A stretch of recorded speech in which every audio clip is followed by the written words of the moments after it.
لا خلي بصراحه.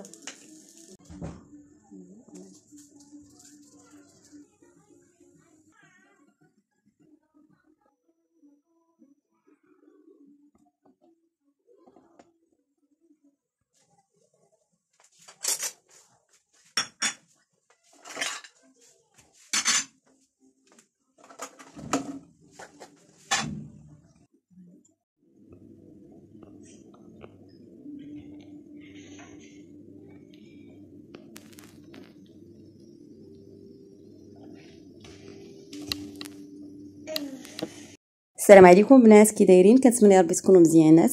اليوم ان شاء الله غادي نشارك معكم في واحد الروتين مسائي غادي نبداه من العشيه. هنا كندير البنات كسكرط، وانا دائما كنكتفي بوجبه وحده، يا كسكرط يا العشاء. داكشي علاش ملي كنكون كندير كسكرط اولا العشاء فكنحاول انني نغسل المعينات ديالي ونقي الكوزينه باش في الصباح كنكون شويه مرتاحه من ديك الروينه ديال البارح. شنو تديري؟ شنو تديري؟ شنو كديري مامي؟ يلا عربيه عربيه عطيني.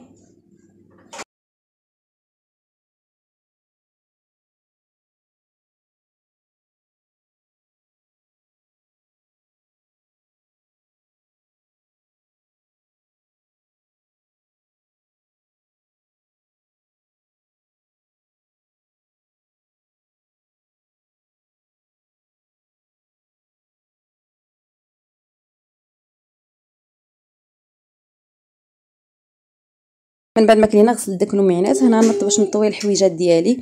من بعد ما هبطناهم هكا من السطح، هنا غادي نطوي كل حاجه وغادي نرجع كل حاجه بلاصتها. وملي ما كتبقى ليا شي حاجه هكا ما كيقدنيش الوقت، فانا كندير هاد الشبكه باش هكا في الصباح كتجيني سهله انني نرجعها.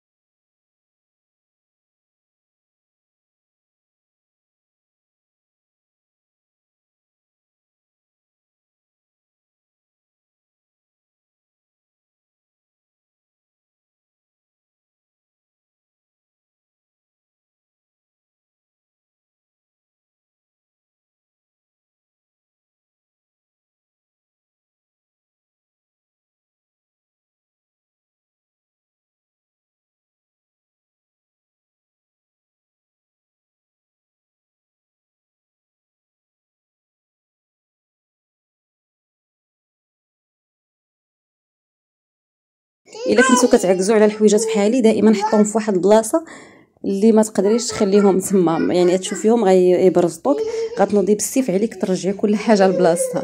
هاد القضيه هذه كتنفع، لان الحوايج اغلبيه الناس ما كيعجبهمش يطويو الحوايج، وانا وحده منهم. ما عنديش مع طويه الحوايج.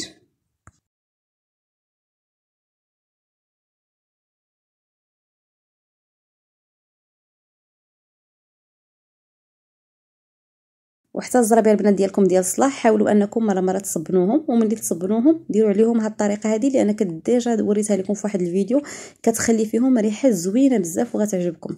اللي هو المسك، اختاري اي نوع ديال المسك اللي هو كيعجبك، دوزي على ديك الزربيه ديالك كامله، ودوزي حتى على القران ديالك كامل. عرفتي واحد الريحه كتبقى هكاك حتى لمده سيمانه وكثر، وديك الساعه عاوديها مره اخرى كدوزي غير خطيطات هكا شويه عليها كامله. عرفتي واحد الريحه كتبقى خطيره جدا، جربوها على حسابي.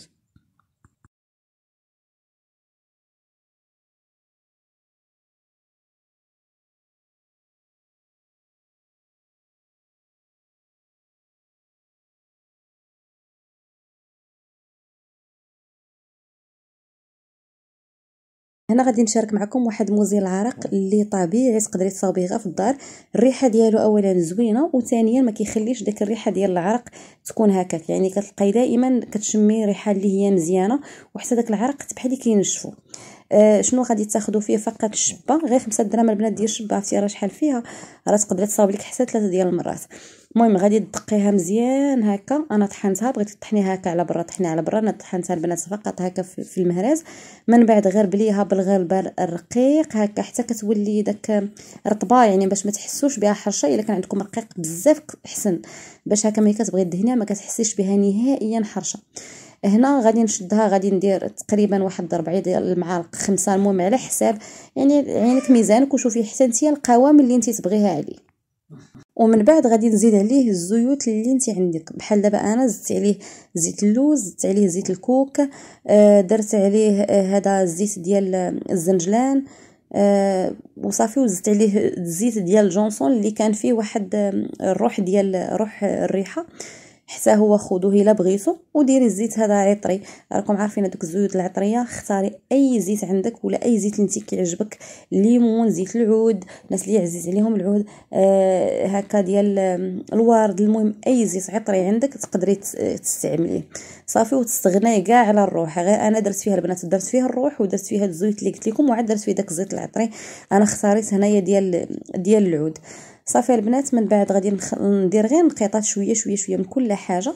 ومن بعد غادي نحاول انني غادي نجمعهم بداك الزيت ديال جونسون اللي قلت لكم فيه داك الروح ديال الريحه، اي ريحه نتوما بغيتوها.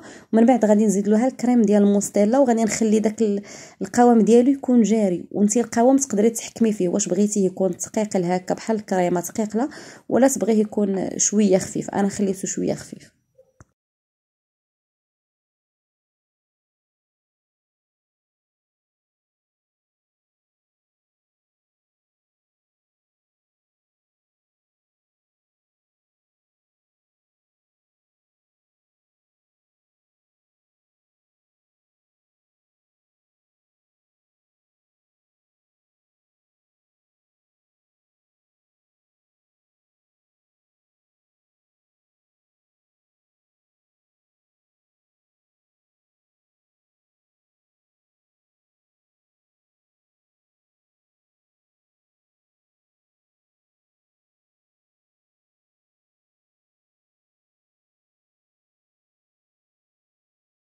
ها هو البنات القوام ديالو كيفاش جا. انا درتو خفيف، وكما قلت لكم نتوما تحكموا في القوام ديالو. بغيتو يكون شويه ثقيل غادي تزيدي عليه الشبه، ولكن البنات واحد الريحه فيه خطيره جدا. كنتمنى ربي الفيديو ينال الاعجاب ديالكم. لاول مره كيشوف القناه ما ينساش انه يشترك عندي بالقناه ويفعل الجرس. بسلامه.